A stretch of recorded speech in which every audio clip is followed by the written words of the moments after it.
Hello and welcome to our zoology live stream this year. Unfortunately, we've been having some major technical issues our end, so our usual programme with loads of lovely videos and things like that, we just can't do today. So what we're going to do is I've got the fantastic Dr Erica McAlister. She's joining us live now. Unfortunately, the video there doesn't work either as well, so I've got a nice picture of Erica for you to have a look at, and she's here to answer all of your questions about flies. So we can still do our Ask the Expert, and we've got some great photos that she sent me of some of her collections as well that she's going to talk about today. So we've got some things for you to have a look at, and what I'll do is I will take this interview and I will put it into a big zoology live show with all of the other videos that we've created, because we've got some fantastic videos all about surveying insects with our Curator of Insects, Professor Ed Turner, here at the museum, showing us different ways that we can study insects in the field. And we've got a fantastic video that everybody should watch of mini beast puppets that were created by our Young Zoologists Club. So I'm really sorry that we can't show those tonight, but hopefully you'll really enjoy this interview with Erica, and we'll be able to share all of those other videos with you very, very soon. Huge apologies for it today, but I'm going to get straight on by welcoming Erica. So hello. Hi, how's everyone? Hi. Okay, thank you so much for joining us today. So I've got a couple of questions I'm going to start with, and it looks like we're already getting some questions from our audience, which is fantastic. So I'm going to start off by asking you, what was it about flies that kind of caught your interest? Everyone is like, why, Erica? Why flies? What on earth? Why don't you like something like butterflies? Well, because flies do everything and answer every question. I'm really nosy, and I'm really inquisitive, and you can pretty much guarantee that wherever you look, there will be a fly there. So these are the world's explorers. You know, they climb mountains, they scuba dive, they live in the Arctic, the Antarctic. They were the first animals in space. They answer that, you know, they've got their little tarsa in every ecological niche, and they love it, and they look fabulous. So most people have a misconception about a fly looking just like a house fly, when there's just such a multitude of form. It's brilliant. That does sound the first animals in space. That's amazing. What is it that actually makes a fly? Because there's loads of things that have the word fly in their name, like I know. butterfly and dragonfly. What is an actual true fly? What makes I love it. Dragonflies, not dragons, not flies. There's loads of that. So this is the problem with common names. So with a lot of the insect orders, for example, when you have something like dragonfly, if it's one word, it's generally not a fly. Now, I say generally because people have been lazy across time. And so when they've written houseflies, they've written it as one word, when it really should be two words. Right. So to be an actual fly, like all insects, you have 3 pairs of legs, you have 3 body parts, and you have mouth parts on the outside. Now, in flies, their mouth parts are all suctorial. So you can't actually be bitten by a fly. So as many people go, oh gosh, these mozzies bit me, this horsefly bit me. They can't bite. They have got this, they can slice and pierce and cause maim and destruction that way, but they're all suctorial mouth parts. And then they will have 1 pair of wings in comparison to like the bees and the beetles and the bugs, which have 2 pairs of wings. And instead they have what's called a pair of halters. And these are balancing organs, and these enable flies to be the most supreme aerial beings. So they can loop the loop, they can yawl, they can roll, they migrate millions of miles, you know, obviously not millions because we haven't got them, but they migrate vast distances. So they are absolutely amazing. But not all flies have wings, not all adult flies have mouth parts, and not all flies have those little halters, just to be a bit sneaky. Okay.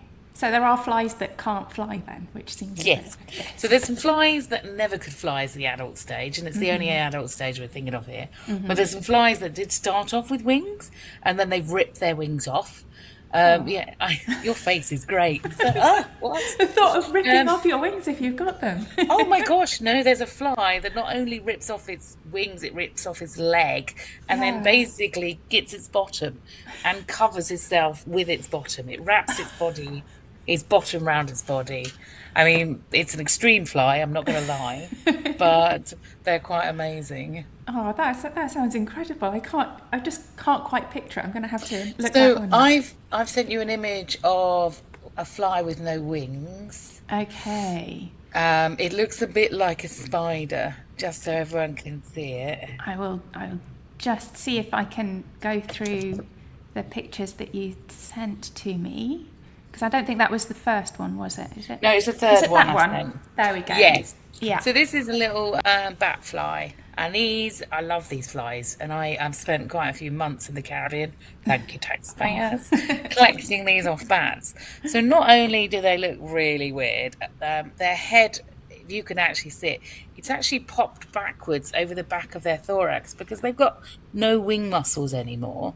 So the head, to protect it when it's not feeding on the bat, it kind of pops back in place. And what is amazing about these flies, not only do they look really weird and they've got funky feet to hold onto the fur, they get pregnant. So they give birth to live young. God. So she's got internal lactating glands, so she properly nurtures her little maggots. It's so cute. Wow, I've never heard of a lactating fly before. That's amazing. I know. That's fantastic. It'd be the new fad, or the rage next year. Everyone will be doing it 2026. Latte with fly milk. Yeah. So that sort of brings me on to my next question is how diverse are flies? Because you think there's loads of different sort of lifestyles we've got there. How many species are there? Because I think a lot of our viewers will probably be very aware that there are more species of insects described than anything else.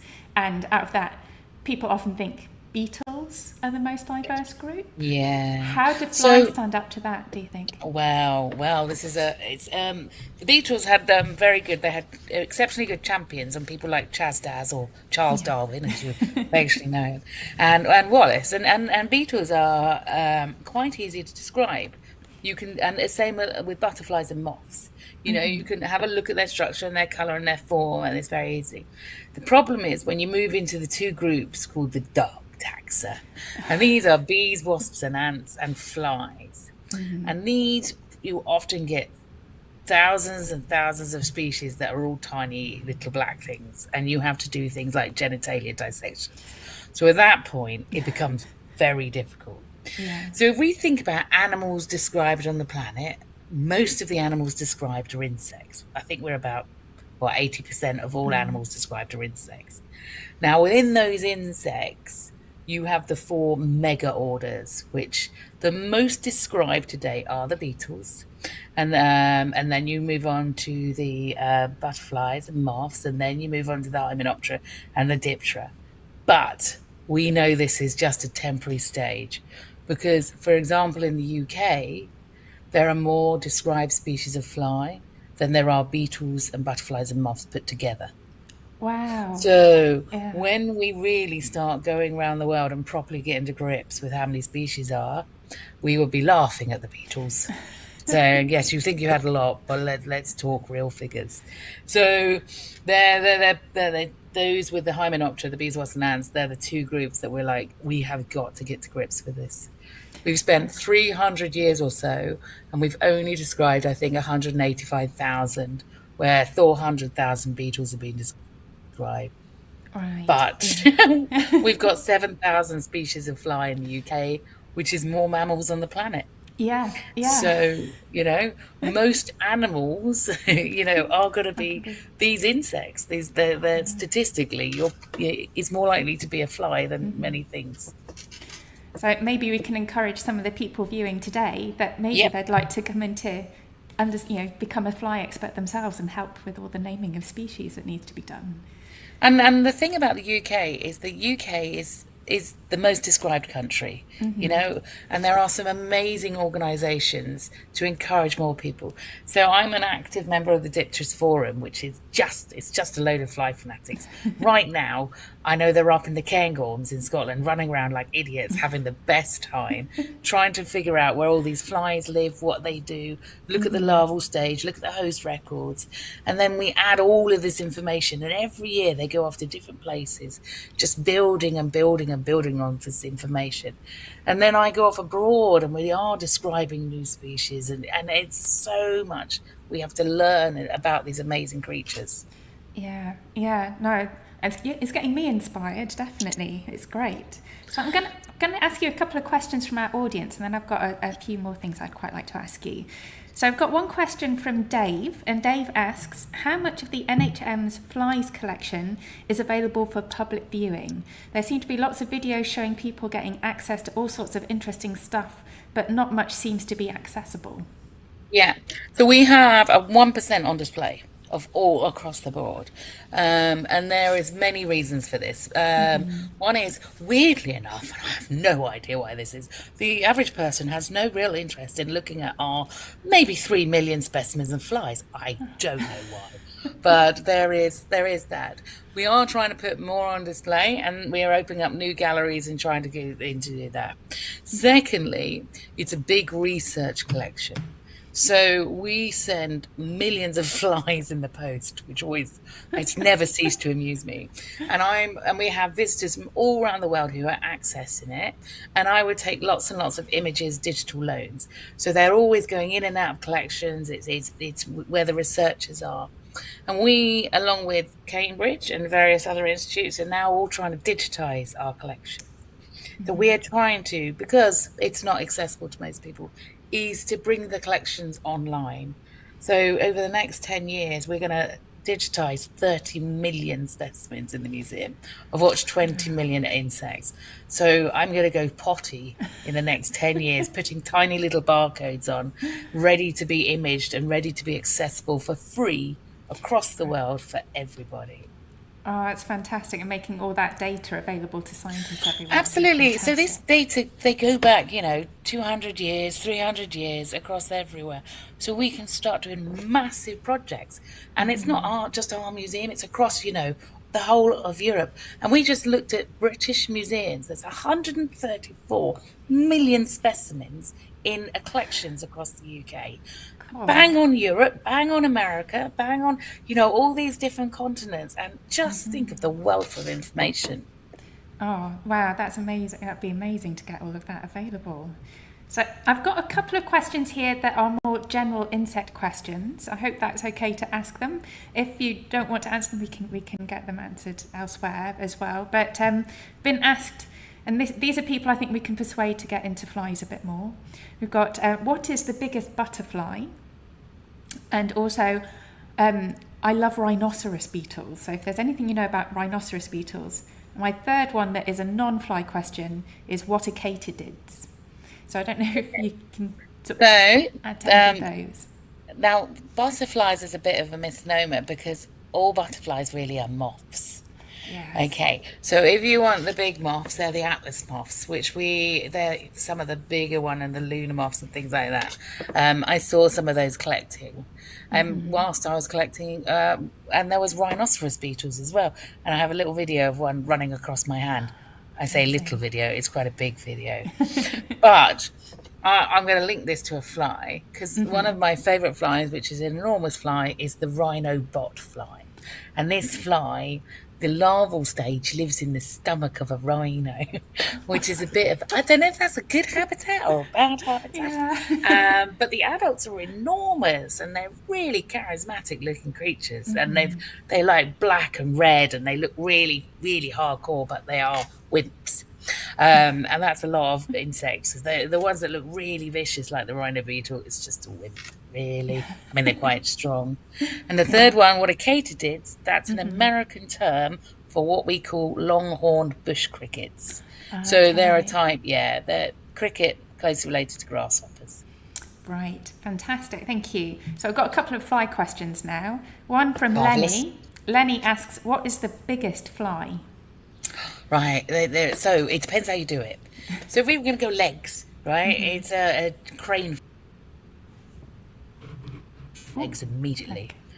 Yeah. And it's called a Holorosia, I think is the genus. They're found in China, and they are. If I was to spread my hand out, so if you spread your hand out, if Yeah. I could, yeah, like that. Now spread your fingers out further and your thumb out slightly further. That's like the leg span. They're Oh, enormous. that is I know. massive. Yeah. So that's those. But when it comes to like chunk and girth, they're in a group called Mididae. And there's a Jeremias Heros. These things are about like 7, 8 centimeters long. And what is wonderful about some of these is they spend years as a larvae. And they're like eating terrible food like rotten wood, which, it just doesn't do a lot for them. So they spend years developing before they become these massive adults who then have a couple of weeks to live. All that effort for a couple of weeks. Gosh. Yeah. Wow. Okay, got a question about halt ears now. So, what is going on inside halt ears, and how do they help the fly? That's asked by Joseph. Right. Okay, Joseph, imagine you're on a motorbike. Okay, you're gripping onto the handlebars, and as you turn the handlebars, the bike is being steered. Now, these halt hairs are kind of a bit like that. They're what we technically call proprioceptors. So, when the wind hits them in a certain way, they know the angle, they know the speed of the wind, and they can communicate this through their nervous system and tell their wings to go left, go right, stabilize, do that. Don't ever do this, but if you cut them off the flies can't even walk properly, let alone fly. So Really? they have this kind of like little, maybe a horse rider with stirrups, maybe, holding onto the reins, and as you steer what's going on. So they are amazing little, very, very sensitive organs that their ever so slight movement tells the fly exactly what's going on. So hence why flies can hover, land upside down on the ceiling, do all sorts of crazy stuff. Okay, that's a great description of it. Thank you. We've had another question. You've already mentioned this. So I'm going to ask it slightly differently. So, how many flies are there in the UK? So, I'm going to change that slightly to not just how many flies are there, but are there any particular flies that have got like interesting, that people might All see of that them. have a surprising, yeah, they're all interesting. All of them. But are there any Um, that are common that people might be surprised by their lifestyle or something like that? okay, go for photo number 2. Yeah. Yeah, photo number 2. This little cutie. Okay, Oh. this is Bombilious Discilla. Okay, this is one of the bee flies, and we have quite a few bee flies, of which within this genus, I think we have 4 species. 5 species, I can't remember. And this one is called Discilla because it's got little dots on its wings. Now, this bee fly, look at it, it's got a really long proboscis, really long mouth part. It's really cute. It's massively fluffy. I took a photo of one of these just sitting on its bum, which always just made me, I was like, do you know, we've all just needed to just sit down and Yeah. relax. But Yeah. and this is a female because she's got a gap between her eyes. If you look there, she's got a bum bag. So she twerks. So she has this little bum bag where she twerks for sand. And when she lays her eggs midair, they will go pass through this sand chamber, this brood chamber, get coated in sand. And so when she hurls her eggs around the garden, maybe not so good a mum, but very amusing for me, they are able to not desiccate so much, a little bit of weight, because the larvae, the eggs then hatch, the little larvae, no legs, remember, it's like, and off it goes to try and find whatever it wants to eat. And some of these feed on solitary bees, some of these feed on caterpillars, etc. And the larvae themselves go through 2 different life forms. One is like a toddler. It's like it's got to get to the food. Off it goes, no legs, charging around till it finds its food. And what it's looks quite sneaky as well, which I've got to admire, is that these bees have often been left with food supplies, the larvae. It eats them first before it eats the bees. But then the larvae changes form into basically a teenager. He just then doesn't do anything. He just eats and eats. He doesn't move. He doesn't do anything. It's like, ah. And just before it changes, just before it goes through the metamorphosis, it leaves wherever it is to go to the surface where it pupates. And then these beautiful adults appear. And these adults have a different form of life cycle, diet, because these are pollinators. So they're all nectar feeders. So, and that's what's great about flies, is that you often find the larval stage lives in a different habitat, eats different things in comparison to the adults. And if you think that one's cute, go to the first photo. Okay, there we go. Look at that. That is It's like it's very cute, isn't it? It's a little powder puff. Yeah. I vow anyone not to like a fly, and I'm like, look at that. And this, as you can see on the label, this is found in South Africa, and this is another bee fly. It's the same genus as our little dotted one, and it's just adorable. It's just wonderful.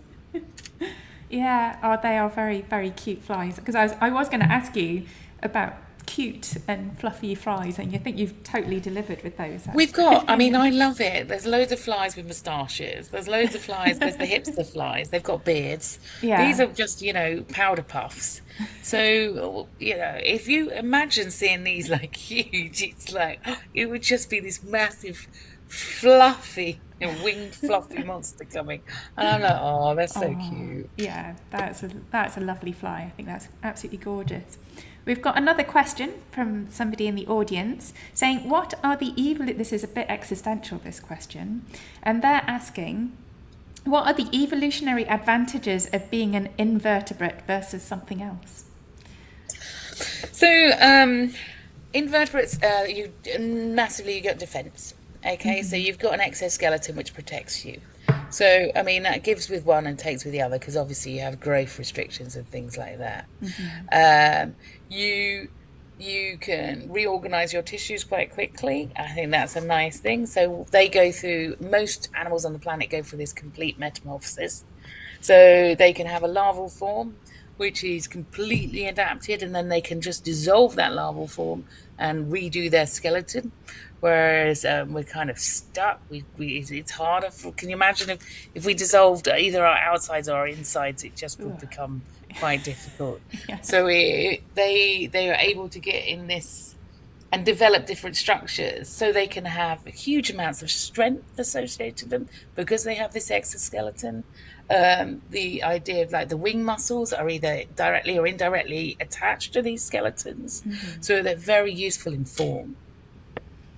Yeah, no, I'm just imagining sort of, it'd get very messy if we started doing things like that, I think, wouldn't it? Instead of invertebrates. That's, I've got another question about flies. What is the rarest fly? We have no idea. Yeah. So I can tell, because the thing is, there could be millions of flies we don't know about. So whether they are, what's going on. So in the UK, one of our rarest flies is found in Scotland. It's found from one location. It's an anthermyid, and it's called the Fonseca seed fly. And this one is literally, it's one habitat. And of course, that's one habitat they want to build a golf course on. Yeah. So there's been lots of campaigns to look after and save this fly, and people are like, why? What's the value of a fly? And I'm like, well, what's the value of anything?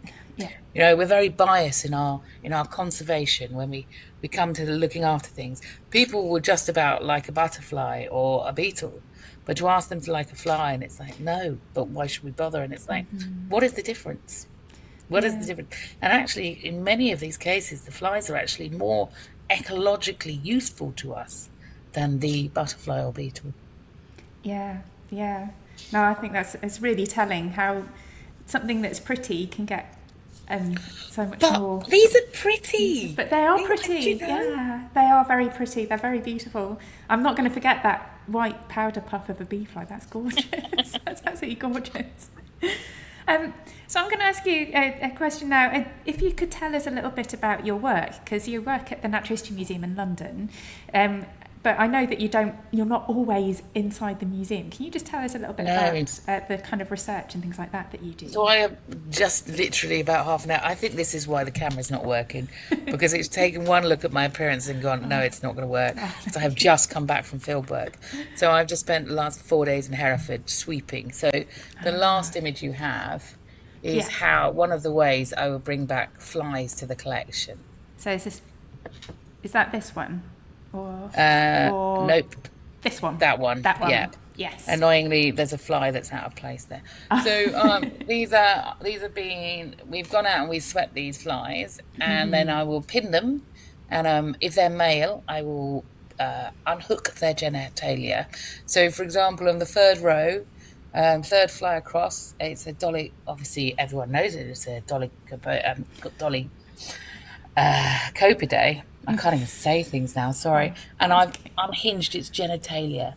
And that might seem a bit silly or a bit rude, but actually most of our identifications will go on that because it's the part of the insect that evolves the fastest.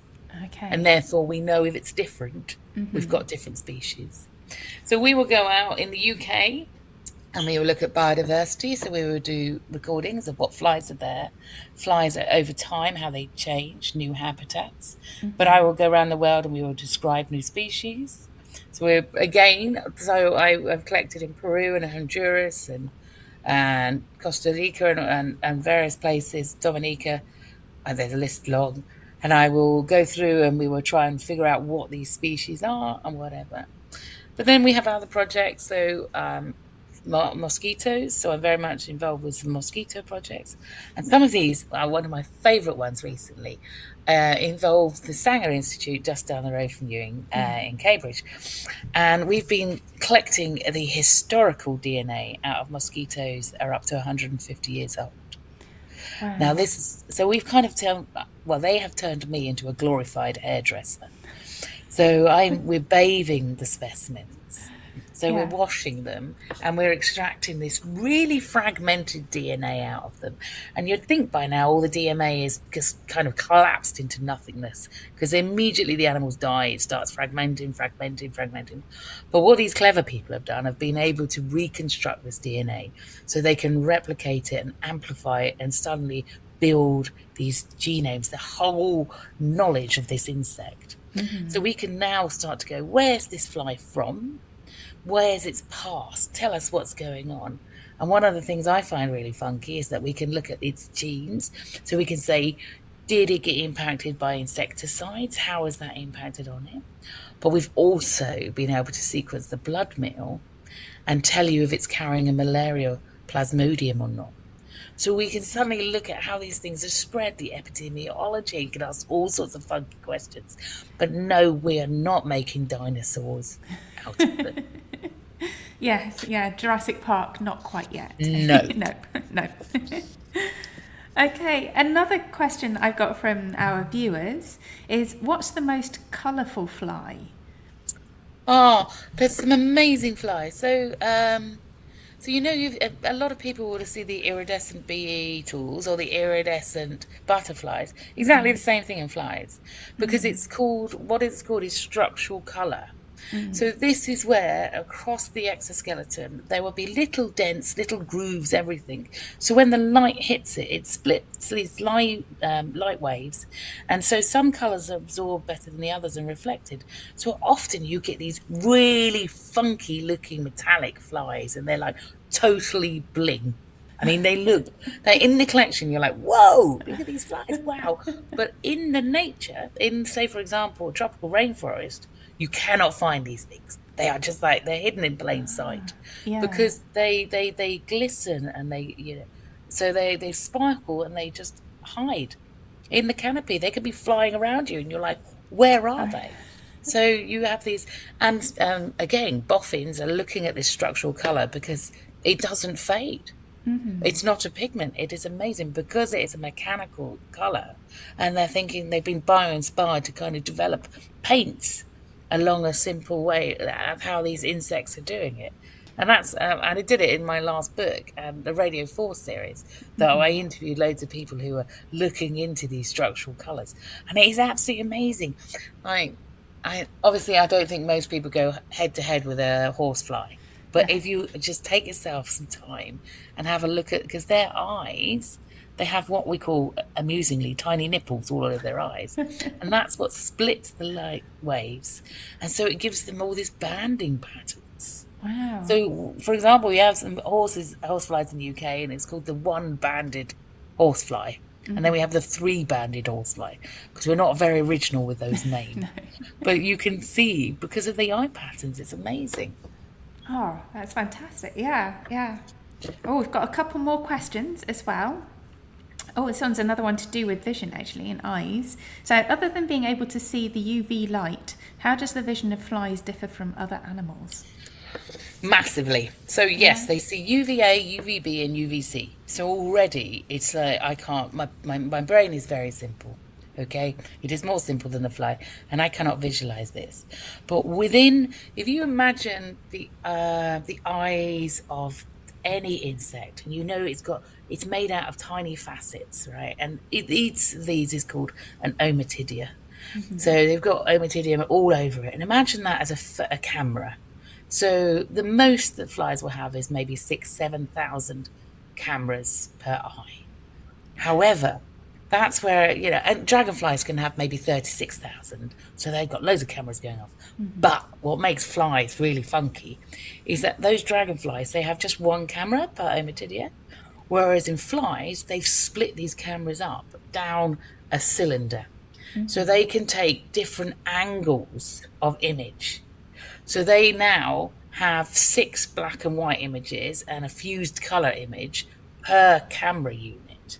So those 6 now become 36,000, 42,000 with a color. So this is why when you approach a fly, it is processing everything. It can totally see what's going on before you can. It's like being in the Matrix. It's like that. Everything slows down. You are perceived as a real lumbering idiot when you're going towards it, because they can process so quickly. But that's why they have to have pumps all over their body, because like us, if we don't clear the images fast enough, we become droopy and we become dopey. We're not figuring out what's going on. But can you imagine a fly?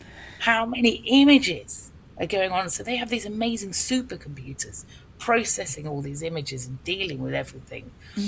So there's some species, I love this, of beetles that run so fast their brain can't cope, so they temporarily go blind. But flies, thankfully, aren't that daft. Oh, yeah. I just love the idea of, I'm not a runner, so the idea of running makes me feel like I probably wouldn't want to see.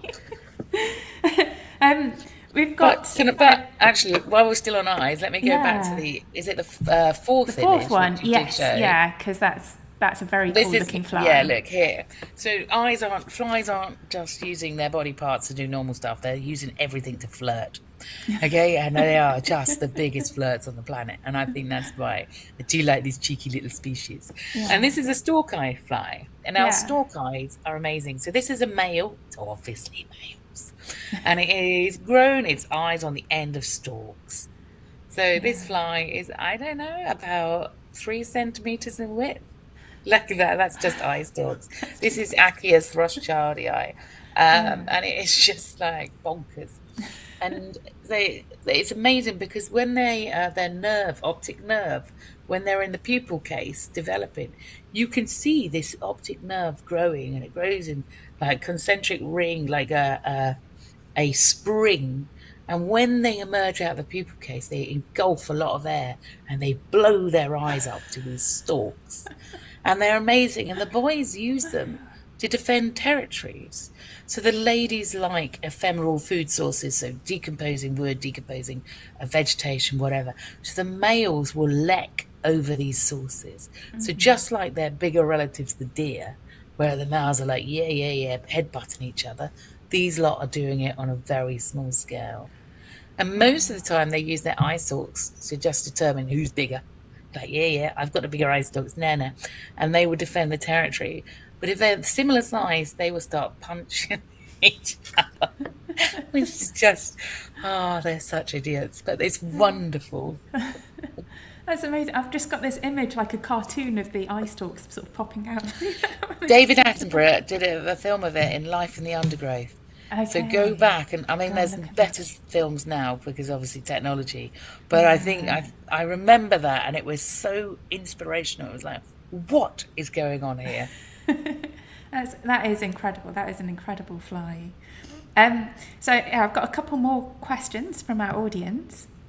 I've got a question of what is the smallest fly? I'm guessing that might be another tricky one to answer because they get quite Well, small, don't they? they do get quite small. So the smallest Yeah. insect is a little wasp. Yeah. But the smallest fly, hold on, I can tell you exactly. It's in my book. Where did I put them? Here we go. One of the second smallest fly, I believe, today is named in honor of Arnold Schwarzenegger. It's not because it's so small. It's because it's got really muscly legs, and it's a phorid. Yeah. But the smallest one is another phorid. Where is it? Let me try and find it. Sorry. Yeah. It's Because forage, they're scuttle flies. Is that what they're also known as? yeah, and Forage. obviously Yeah. there's a big dude in In Cambridge. Cambridge, yes. In Henry Cambridge. Disney, yes. Henry Disney, who's an amazing man, absolutely Yeah. amazing. And these flies are very hard to identify. I call them horrid phorids on purpose because it's really easy to get them to family. But then there's a Yeah. genus, Megacelia, which is like, oh my gosh, and nearly everything's in it, and there's thousands, and you're like, how do I help? But Yeah. No, Henry's great. he- He did. I remember one year we did a bio blitz, and he named a new species of phorid that he found in yeah, Trinity College Gardens on this bio blitz. It was quite he's special. he's extraordinary. I Yeah. mean, the man is a legend. Yeah. We revere him. We call him the king of phorids. Yeah.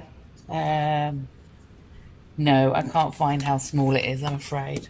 That's I'll okay. find it in a minute, but it's tiny. Yeah. Yeah. Okay. Oh, here we go. So the Megapropodifora Arnoldi. So this is the tiniest species, and this is right. Where is it? I mean, it doesn't look like much. It has to be said. Don't tell Henry that I said that. Okay, so Brian Brown described this. He's the prince of phorids.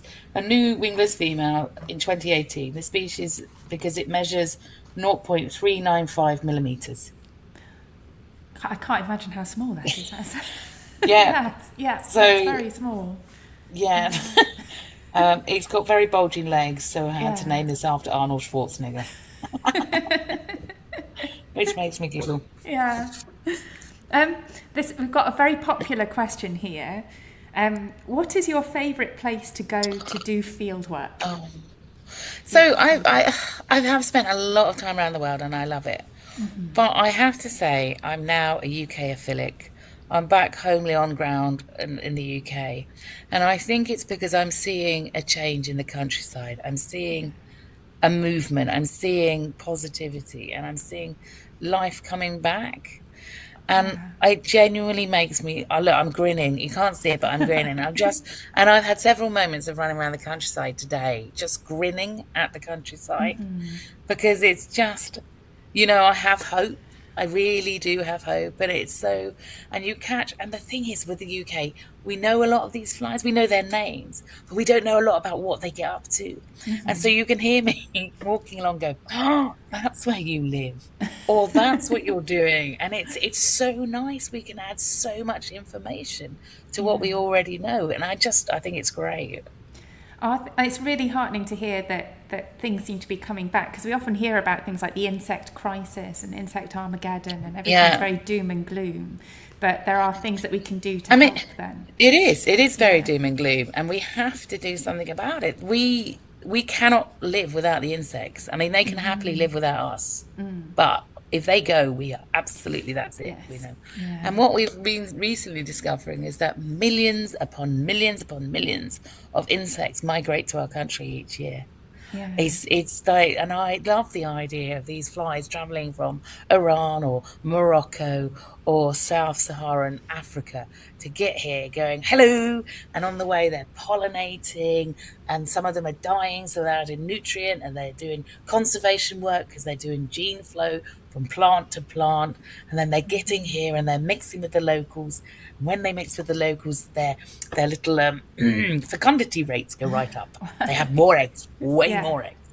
And these eggs turn into larvae that are really useful. So some of them are eating our aphids, and some of them are organic hipsters, and they're recycling all the nutrients. And it's so nice to know we're beginning to see how interconnected everything really is. And so we've just got to look after everything. Yeah. Every place is very important. Yeah. So I've got a couple more questions from our audience. One that actually links to that, I think. What plants are good for flies? This comes from Sunny. What plants are good for flies? Do you know what? All sorts of plants. And this is the thing, because some flies have very long mouth parts, some flies have short mouth parts, and some are very specialists and some are generalists. But I would say, let's not maybe worry about the adult stage, but the larval stage. So what we lack in the UK a lot of is wetland habitats nowadays. We've got rid of so many ponds, but we've also got rid of hedges, and we've got rid of waste trees, decomposing trees. So we need these back in our landscape. So once, I've at home, I've just moved into a new place and I've dug a massive pond. It caused a lot of arguments, trust me. But we have now a big pond, and the life has come. And I know that there's loads of aquatic larvae that need these sort of things. We've got a massive compost pile. That's great. I've now, 2/3 of the garden is no longer mowed. It is now just being turned back to see what nature does with it. So I love it. Apart from the physical bit of digging a pond, just be lazy. Genuinely be lazy. Let nature go, do you know what? I've got this. And you can give it a little helping hand. You can throw some broken pots in the garden, because lots of insects need those sorts of things. But apart from that, just let it be. Yeah, that's fantastic. One thing that I've really loved in Cambridge over the last few years is how many the vergers they let go wild these days, and like the wildflower meadow in front of King's College. I just think it's transformed King's College. Makes it look so much prettier. It's that's the whole thing, is that you realise, how sanitised we were, and how denuded the landscape was. Our perception of these heathlands and moorlands, which was that wasn't that lovely, and it's like, no, we've been terrible. Let's just let it go.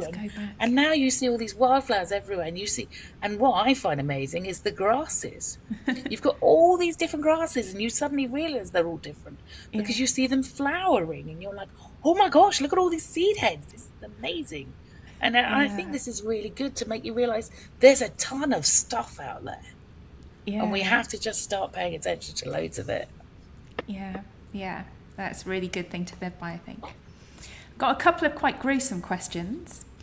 Bring it on, love it. The first one, are there flies that are poisonous to other animals if ingested? No, I don't think they're poisonous, and there's a lot of venomous flies. Oh, yeah. Which I love. Who doesn't like a good venomous creature? So flies fall in the neglected venomics groups because they haven't been studied enough. But basically, we are now realising probably if it's a predator, it's going to be venomous because these have to subdue their prey. Okay, so the best ones are the robber flies. I love a robber fly. Most of the UK ones have a moustache, irrespective of sex, so that's nice. Little females with moustaches everywhere. Yeah. And these have got new venoms known to science. So they've got 10 new venom families known to science. Now we're looking at horseflies, mosquitoes. If you think how they can cope, it's because they're kind of injecting tiny little bits of venom. So there's a lot of these new venoms, and these may turn out to be medically very important. Yeah. So, but as for poisonous, I guess maybe some of the larvae, maybe. Yeah. Because if they're eating toxic plants, they will ingest that. Yeah. But I don't really know of many. Okay. That way. And then the really gruesome one: would flies eat all of my flesh and body parts if I die? Yes. And that is really important. And now there's many reasons why this is important. I can't wait to become a maggot, I have to say, because it's recycling. Yeah. massively recycling. Now, I know this might be a quite bad thought, but imagine if our feces of our dead bodies, and when I mean our all animal bodies, were not converted. Our planet would be Oh God, revolting. it would be. Yeah. Absolutely revolting, because things like bacteria were producing it and things like that. The smell would be like, oh, hello. So we need these animals to get in there, and a fly can sniff a corpse from 9 kilometers away. Wow. And this is why we've been using them as detectives for thousands of years. So our first forensically important case using flies was 1,000 years ago in China, when there was a terrible incident in a village, and one of the villagers, quite gruesomely, so I won't go into it, killed one of the other villagers. And this magistrate, who'd obviously understood a little bit about forensics, and he wrote one of the first forensic textbooks, said, okay, bring out the scythes, bring out the sickles that they used to cut the hay. And they brought them all out and they laid them out. And it was a hot day, and within an hour, one of them was absolutely covered in flies, because they could smell the tiny particulate particles of blood. So they were able to incriminate this man, and he was like, oh my gosh, how did you know, blah, blah, blah. And so we have been using them ever since. And actually on my desk, which is a shame you can't see, I have the maggots from the first forensic entomology case in the UK, where he did a very dastardly deed. But the maggots were able to tell us what time he dumped the body in Scotland. Wow. And so we were able to incriminate him with that. So That's, their ability to get in.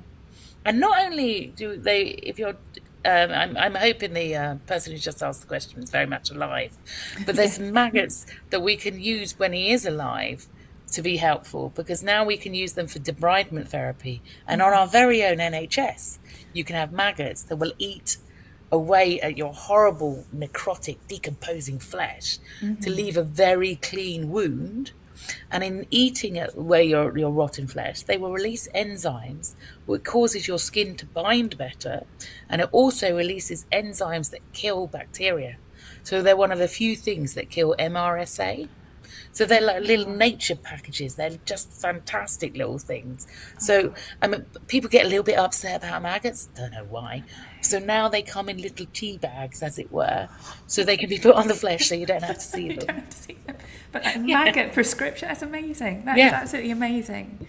So I've got a couple more questions, and then I've got one that's a bit of a statement, but I think you'll know what to answer to it. So I've got one that says, hi, my name is Thomas. We have pet ducks, and there are lots of flies that the duckies eat. Is that good for them? Yeah, I mean, when I did my PhD, and my head of department was like, "You're just doing a bird food PhD, aren't you?" And I'm like, "Oh," and this again, because there's so many baby flies, the birds absolutely depend on them. So at the moment, I've just seen a load of house martins and swifts and swallows flying around, acting like idiots, and it's because they're feeding on all the insects flying around in the air, and most of those insects be the little flies. So the larval stage in the pond, you'll have loads of mosquito larvae, and everyone's like, no, not mosquito larvae, but everything loves them. Okay, they will be eaten by so many things. So they're really important for wetland birds. Yeah, okay, fantastic. Really great for your ducks as well. Do you have a favourite example of, and I think we might need to define this term, of symbiotic mutualism in flies? Okay, so actually, okay. Well, it's a bit funny, and if you're ready for a quite silly story, it's called this fly called a terrible hairy fly, and this lives in a cave in Kenya. There's one or two locations, and this basically lives off bat poo. So it cleans up all the bat poo. The larvae live in it, the adults live in it. They're doing a lovely job. So the bats are being like, their houses are being looked after, as it were, the caves. And the flies are like, yay, bat poo, this is fantastic stuff.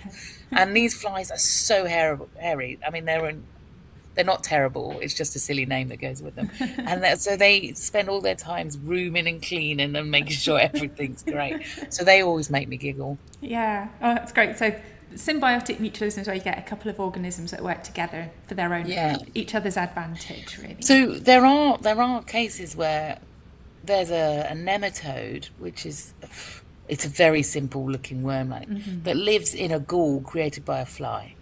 So we're not quite sure what on earth's going on there, but these two seem to be getting on fine. I mean, obviously the plant's a bit annoyed because it's had to make a gall for these two, Yeah. but it's just like, okay. So there's lots of examples of things living together, and we're not quite sure. In the UK, there's hoverfly larvae that live in wasps' nests, and they eat the remains of the immature wasps. They are predators. They feed on lots of animal matter and things like that, and but the carcasses and things like that, and these little hoverflies will go around eating all of that, and will eat the wasp frass, so it's poo. So these are quite nice examples of these two living alongside each other in the UK. Yeah. Oh, some really, fascinating little interactions going on. So I've got one question and then our statement, because we're nearly out of time. So why do flies hover around poo is one of the questions that we've got. So poo is a really good food source, whether you realise it or not. It's amazing. It's full of nutrients. Think about it. It's come through. It's basically just, in most of the large herbivores, things like that, it is just plant material that's had a beautiful bacteria added to it. So it's now nutritiously really rich. Now, poo is an ephemeral source. It will come and go. So with a lot of flies, the males get there immediately and try and guard its territory. Now, I know this because I've spent a long time looking at poo.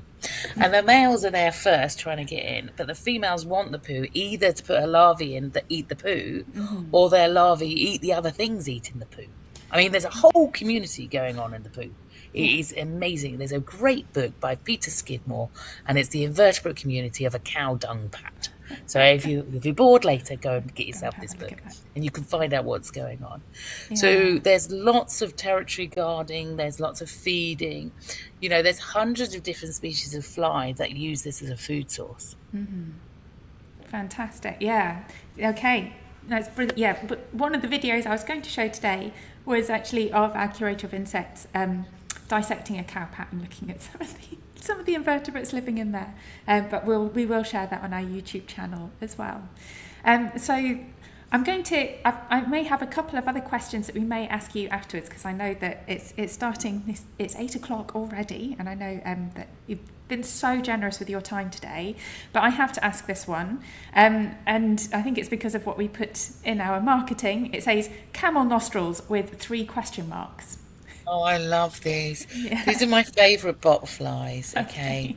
Now, there's 3 types of botflies. So there's the like the human one, it's a subdermal botfly, so it lives under the skin.